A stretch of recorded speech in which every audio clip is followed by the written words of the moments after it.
Welcome back to another episode of Spirit Angels and Guides. Oh my, I am Nancy Christine Brady. I'm Tara Diana, and we are super happy that you guys are tuning in. Either you are watching us on YouTube or you are following us on the streaming platforms, but we are very, very happy to have you with us today. Absolutely. And we're going down one of my favorite roads today, Tara. We're going to talk about animals, all things animals. And it's very interesting to me, as a fellow animal lover, you probably do the same thing I do, where I tend to identify with a lot of the human characteristics in animals. Right. And I was reading this article the other day and it just cracked me up because they actually, how I always talk about all these studies that I read and da da da.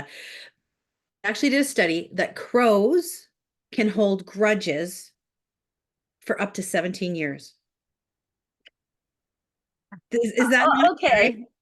I mean, a lot of us have been, well, not me, but I find like my boss, it's hilarious because the crows in his area constantly dive bomb him. So I know there's a point where he has not been nice to those crows and they are going to continue to dive bomb him. But this was a research project that was done by the University of Washington. In 2006, it was launched. And they went down this whole rabbit hole about birds and specifically crows and how they could hold grudges when they realized that people had been threatening or mean or any of that good stuff. Like you kind of go, huh, which is interesting. A So long time ago, I heard a story, and it must have been in the news about someone. I can't remember the gist of it, or no, I do remember the gist of it. The gist of it is this: these crows attacked this person, like the whole murderer, because crows are called a murder of crows, yeah. attacked this person and just would like not stop attacking them. Now, I don't know anything that was with it, but when you call a group of crows a murder, and then you're telling me that they hold, now I don't know how they found out that exactly 17 years a bird. What did they do? Like put this bird in a cage and mock it for a bit and then see how mad it was at him for 17 years? So he basically, um, I'm just gonna go down And this. that makes him a very bad person, just so you know. Yes, I know. He was a professor and he was wearing a mask and he documented this with all the crows around the area. And I believe there was even a point um yeah, so he kind of did all of these studies around crows and the distress and I believe they even captured seven of them because it's a very university thing to do.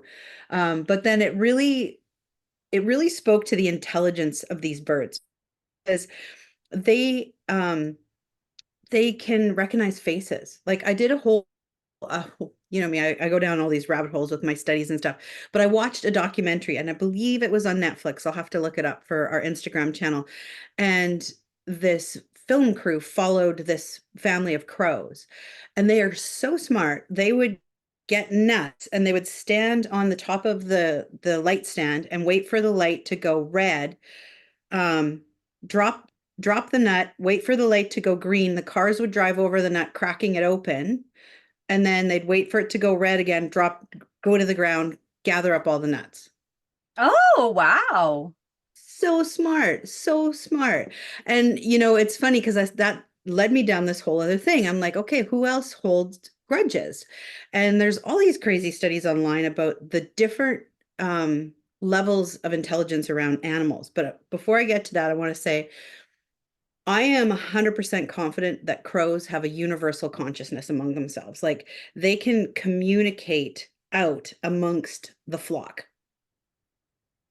Okay. I'm just convinced of it. And I don't know, because where you live, there's actually a massive roost of crows where thousands of them go.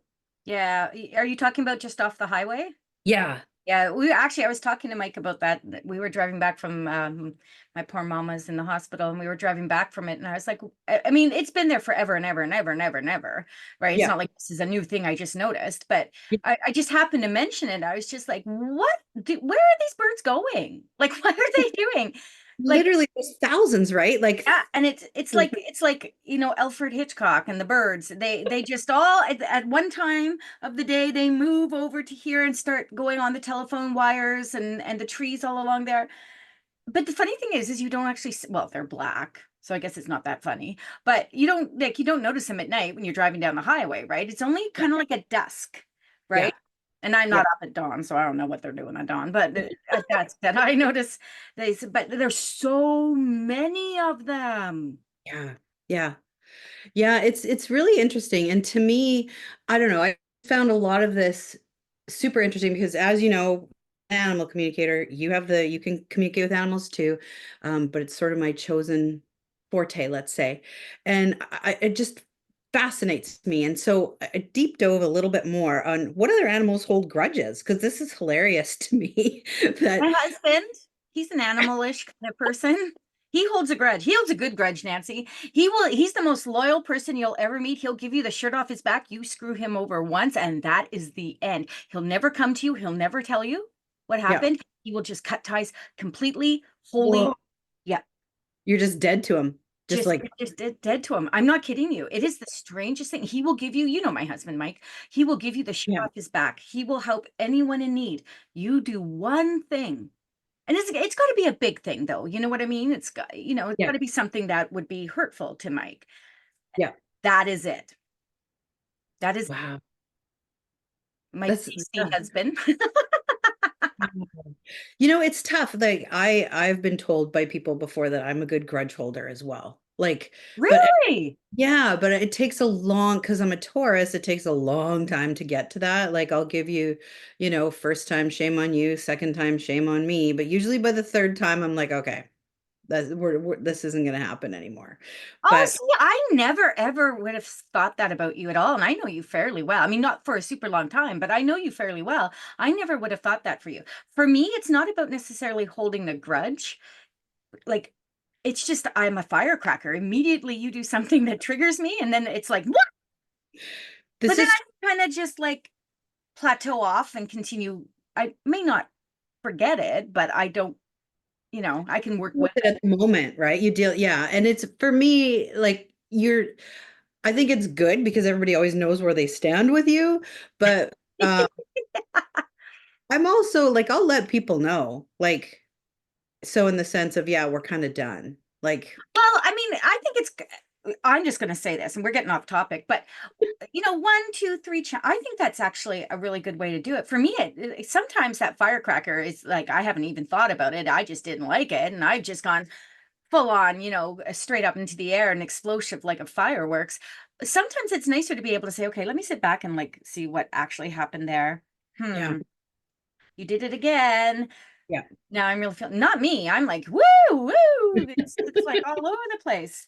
Um, And I find too, as I get older and, more on my spiritual journey, it's less and less. Like, usually a lot of that, it was, high school friends or, you know, bad bosses or different things like that, right? And I yeah, find, as we get, I'm not going to say what the age is that you and I are at, but as we get to our age, um, you know, 26.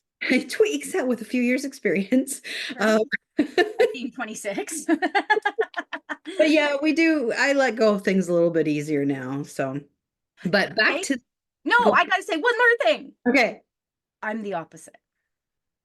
I really? feel I feel like what's happened now is I have no more um I don't want to say what I wanted to say, but I just feel like I've hit in that place now where I've realized that I'm not that person. I don't need to sit in anything. And that's not what you're saying, but I'm saying for me, I Yeah, don't need to sit in anything that is not authentically for my highest and best. And it pisses people off now. Like nobody, like, oh my God, other practitioners get so bent out of shape with me when I like disagree with something with them. I'm like, babies, we all have the ability to think for ourselves and do this differently. But anyway, let's go back to the crows. Forget about me. I'm not important. yeah, you are important, and it is good. I think setting those boundaries is really a fantastic thing, especially as we're adulting, right? Like, because we get to a point where time is precious, and let's face it, Yes. like we're we're all heading in the same direction, but some of us unfortunately have left sooner than others, and it we sit here in our own mortality going, it's just not worth it, you know? Well, I am getting a new bathroom right now, Exactly. I can't wait to see it. That's going to be which is fun. also why I'm holding grudges. No, I'm just kidding. Anyway, back to Okay, the crows. so back to the crows. As you know, I love crows. I love ravens. That's my jam. But I'm like, what other animals hold grudges? So again, deep dove down this. Elephants, because they have such strong social bonds, they can remember individuals who have wronged them, and they may show signs of aggression or avoidance. Um, I can see that. I can see that with an elephant. I can see that. What about gorillas? Just out of curiosity, did they Okay. come up at all? So yes, well, kind of. Chimpanzees came up in one of the studies, but I figure it's the same family. So I don't gorilla. know. And if someone says chimpanzee, I immediately get like scary chills. I don't know why. I think it's because of that whole, chimpanzee pet thing that happened years ago, and that poor woman, her friend was like mauled, and I get chills. If you could see me right now, I'm like, oh no, chimpanzees. They do hold grudges. Ooh. They hold really big grudges. Oh, And that woman, we talk about Tara's triggers. That is a Nancy trigger. There's a reason that certain animals are meant to be left alone. left alone, stay in the wild, don't domesticate them. Ugh. So yeah, chimpanzees, because have such a social complexity. So I would say the same for gorillas. So they can hold grudges against other chimps that have wronged them.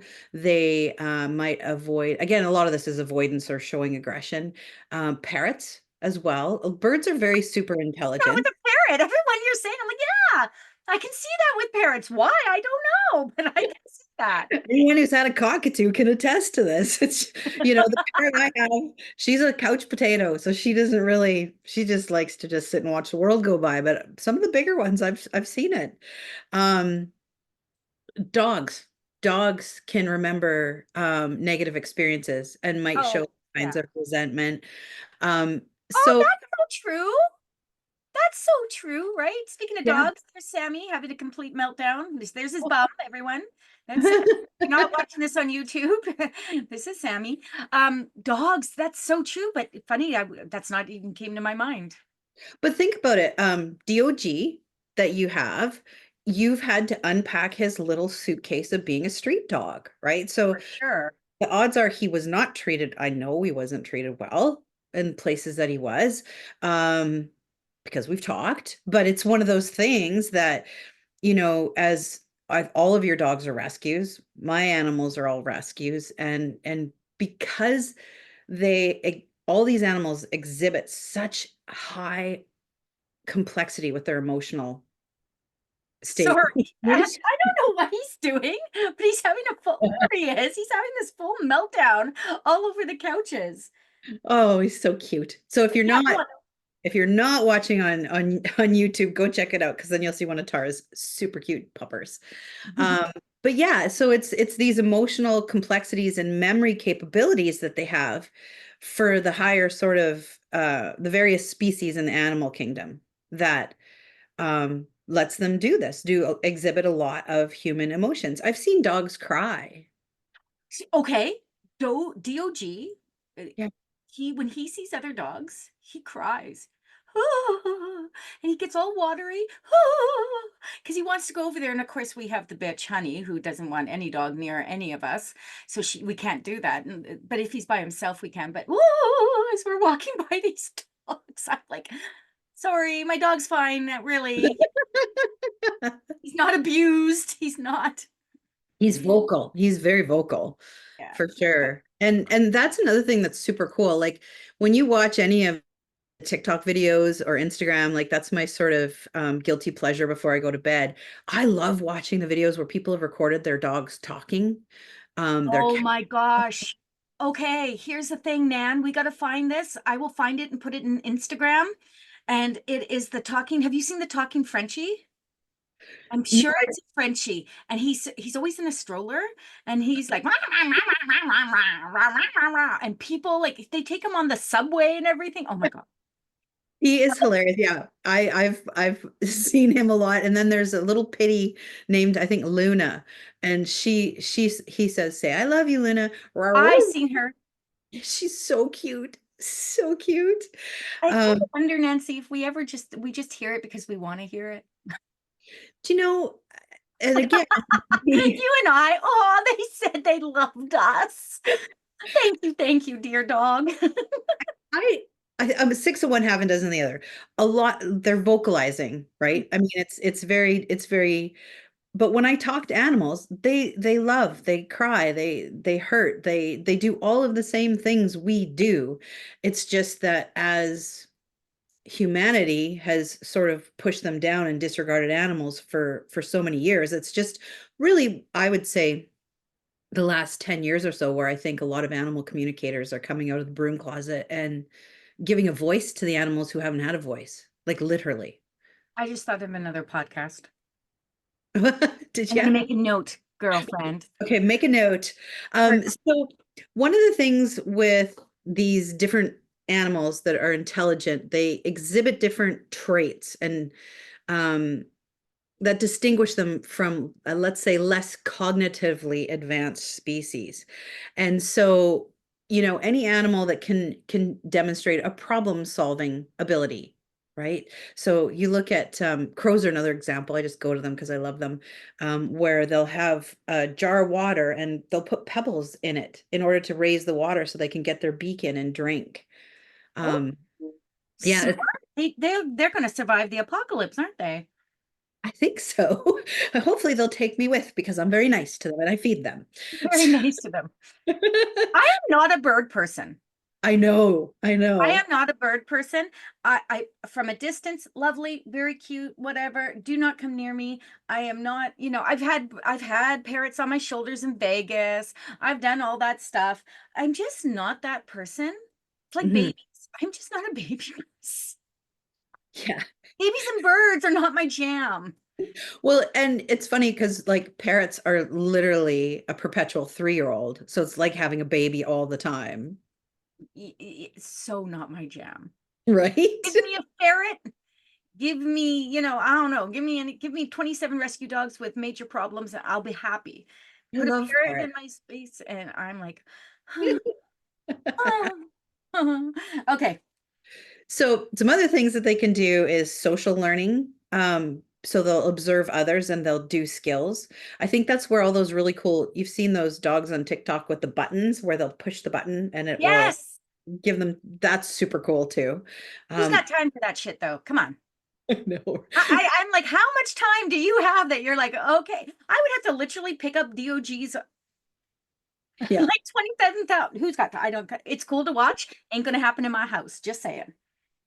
I know. I know. I don't have Dory's 13 or 14 now. There's no way. Literally not teaching this old dog new tricks here. Oh my Like, God, we have to put a picture of Dory up on the Instagram. She is I thought for sure she was an Irish Wolfhound.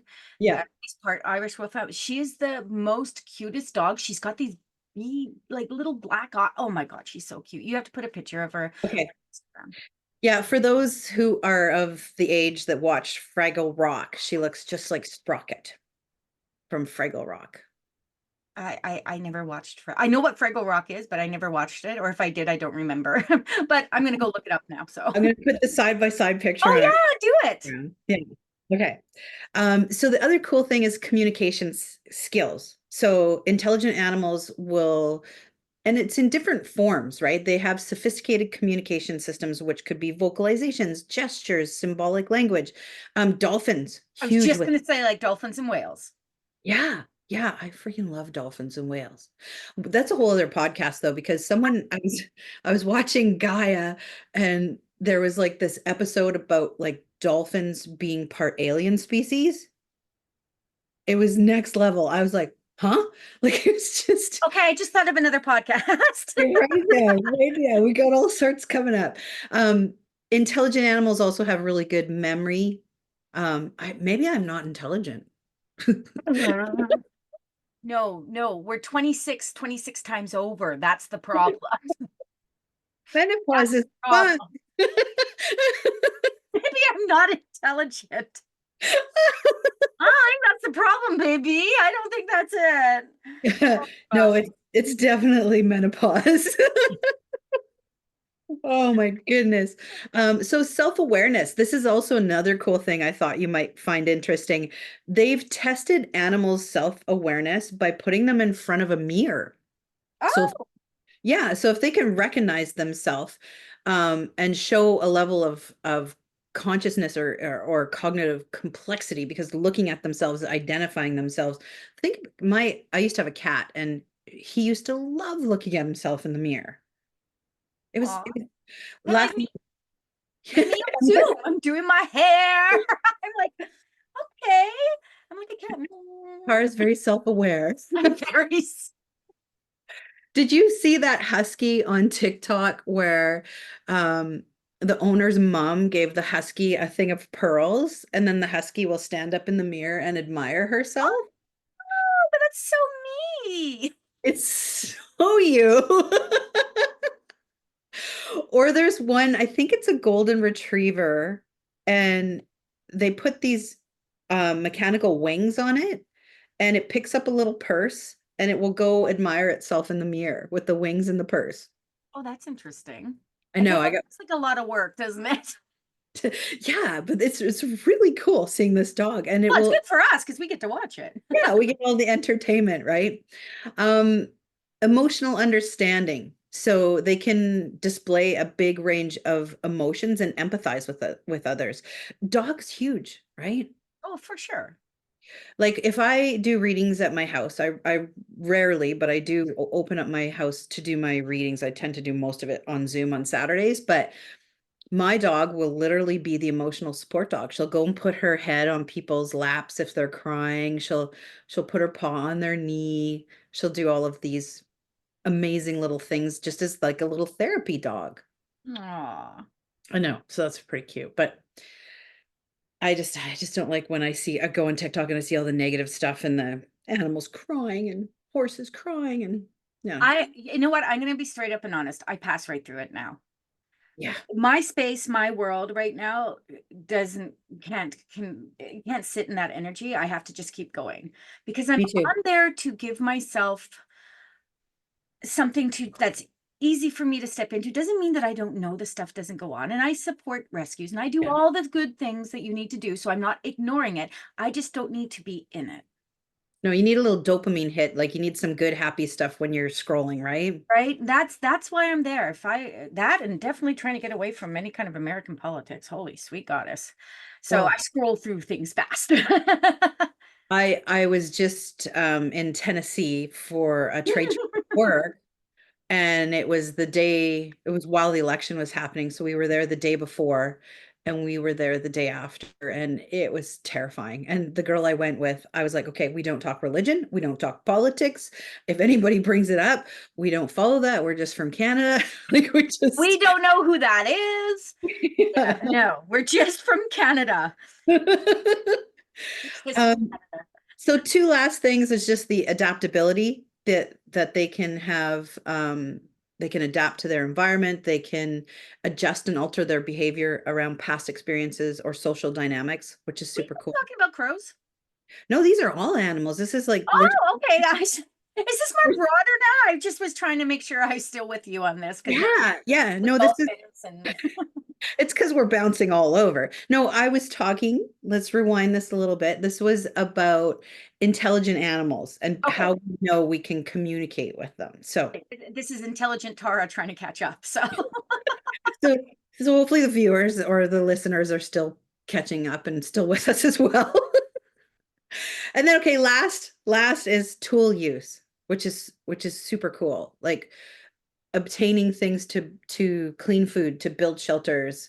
Like I was talking about the crows dropping pebbles in like a Coke bottle, trying to get the water to come up if there's water in it, that sort of thing. So I love yeah, that. I thought that was super cool. And some of the stuff I've read in passing and whatever, but you don't always remember it. Like yeah, animals are so much smarter than I believe people give them credit for, right? They're yeah, so much smarter than we give them credit for. So 100%. 100%. The other thing I had someone send to me, we have a good friend of ours, Shannon, and she sends a lot of TikTok videos. She sent, and this is a whole other topic for another podcast, but the intelligence in water. And it was really cool because it was like this woman, and she'd like put her thumbprint in something, and then she'd freeze the water, and she put her thumbprint in the water or something, and then freeze the water, and the water would mimic it. It was really, really cool. And it made me think a lot of our other friends who do work with elementals like the wind and the trees. And even the last episode we were talking about with scrying and people using water as a reflection. Hmm. So that's super cool. Do you know what? I had nothing really to bring to this table because I mean, like I said, you said crows. I said, you do it, girl. That's your forte. That's your thing. But I have my super little lovely encyclopedia that I love to use, my encyclopedia of ghosts and hauntings. And I love this thing. This is my Bible. I'm just Yeah. saying, I love this so much. And so I looked up crow. I just Okay. wanted to see there. And there ain't nothing about the birdie, nothing about the birdies in here. Mhm. But there was this little cool little blurb I'm going to just share. It's very short. I'm going to read straight from it. There's this woman, Catherine Crowe, Crowe, and she was born in the 1800, and she passed away 1870. And she's the author of the Night Side of Nature. This was so cool when I read this. I'm going to deep dive into this later. I Okay. say that now, friends, but my schedule is cray cray. So we don't know if this will happen in 2025 or 2026, but I'm going to deep dive somewhere. Um, so she's the author of The Night Side of Nature, which is one of the earliest and most important studies of apparitions. Oh, cool. Okay, so now we're moving away from the animal stuff, but back into our ghosties and ghoulies. And Okay, but to add something quickly, the one thing I forgot to say was the other article I read was about people thinking that there was ghosts in this forest and it was actual ravens mimicking people and talking to shut people. up. Yeah, so they thought that the forest was haunted, but as people started going in and deeper, the ravens had human voices, like they were mimicking people who were just doing walking in the forest and stuff. So all these people misjudged the forest for being haunted. It was hilarious. Keep going because I You love need a to good. find that article and put it into Instagram Okay. because I'd like to read that. Yeah. Okay, going back to her. So she, as I said, she is the author of one of the earliest and most important studies of apparitions. Catherine Crowe used a scientific approach to study ghosties. Some contend that her fascination with apparitions may have been brought about by a brief period of insanity. Well, what year was it written? Because that they always said mediums were insane and put them in. Right. Well, think of the timeline. She was born in the 1800s. She died in the 1800s. So she was born in 1800, died 1870. So was brought on about a brief period of insanity, but this does not take away from the fact that her work has often been cited as the model for subsequent investigations of the paranormal. I love that. Like, aren't we all just a little bit insane, though? I mean, aren't we all just a little bit funky in our own ways? Um, and let's just take one quick second here with that little tiny piece of insanity thing. Working with spirit is something that has to be done with balance. You have to be able to coexist with the human world and the etheric. So human is etheric. You can't be one or the other. You just can't. Because if Mhm. you are etheric, you're eccentric, is what ends up happening. You can't, you have a hard time, coming back to the humanness. If you're too Mhm. human, you can't connect, you can't feel it, you don't want to be a part of that because it doesn't make sense to you. So you have Mhm. to find that balance. So when anyone, is working with the metaphysical, they most definitely have to find their balance in both of them. Otherwise, you're going to find it so difficult. And I know many, many, many of the intuitives that are coming forward right now don't have that balance. They need, Mhm. it doesn't mean they're insane. For heaven's sakes, that's not what I'm saying. It means, though, that they are moving towards a space that they're going to be consumed by the etheric. Well, you Mhm. can't be because even spirit has put us here to have a human experience. Yeah. Yeah. That's a really good point. A really good point. And realistically, spirit doesn't really worry. too much about whether we find our higher self or our soul self. They're excited when we do, right? Hmm. Because that's power to us. That's easier for them to work with us. But we are here for the human experience. So we have to do all the work to get to that higher self, that soul self, that whatever spirit self, whatever you want to call it. Hmm. They're here to make sure we have that human experience and we learn what we need to learn. And that's not always learning how to be spiritual. Does that make sense? 100%. And I think that's why a lot of people don't realize, and why I kind of always go off on animals, is they're here having an experience too. There have souls. They are learning and evolving as well. And I Mhm. think a lot of people don't realize that.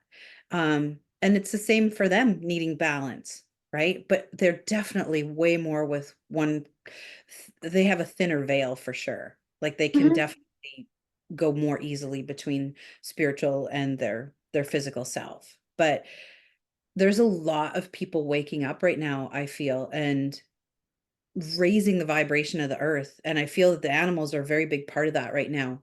And so, you do a lot of teaching in classes with people on how to get to their higher self and really connect to their skills and their abilities.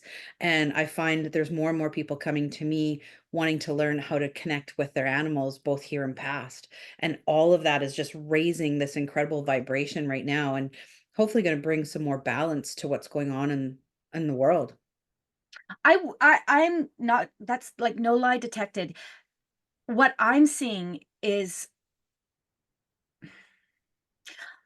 I'm seeing a little bit of an influx of individuals who love the idea of what we do, and they're coming to the table without experience, without mentorship, without actual knowledge. We are all psychics and we're all mediums. I say this all day, every day, but if you don't know how to engage, if you don't know what the boundaries are, if you don't know Mhm. how to be a good psychic medium, it can do more damage than good. So make sure you guys, if you're out there, if you're like, yes, I know I can do this. I felt it as a child. I've blah, blah, blah.